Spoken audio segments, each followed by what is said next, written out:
আসসালামু আলাইকুম everyone, moms kitchen daily ব্লগসে সবাইকে স্বাগতম। আশা করি সবাই খুব ভালো আছেন। আজকে আমি আপনাদের সাথে শেয়ার করব একদম পারফেক্ট ঝরঝরে ও সাদা ধবধবে পোলাও রেসিপি। কিভাবে রান্না করলে পোলাওটা সাদা থাকবে, কতটুকু চালের জন্য কতটুকু পানি ব্যবহার করতে হবে, আর সাথে থাকছে পোলাওটা ঝরঝরে করে রান্না করার টিপস। আশা করি নতুন রাঁধুনি আপুদের উপকারে আসবে। তাহলে চলুন দেখে নেওয়া যাক কিভাবে তৈরি করতে হবে।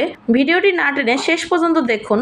বলে একটি মেজারমেন্ট কাপের 4 কাপ চিনি গুঁড়া পোলাও চাল নিয়ে ভালোভাবে কষলে ধুয়ে নিব, যতক্ষণ পর্যন্ত ঘোলা পানি চলে গিয়ে স্বচ্ছ পানি বের না হয়ে আসে।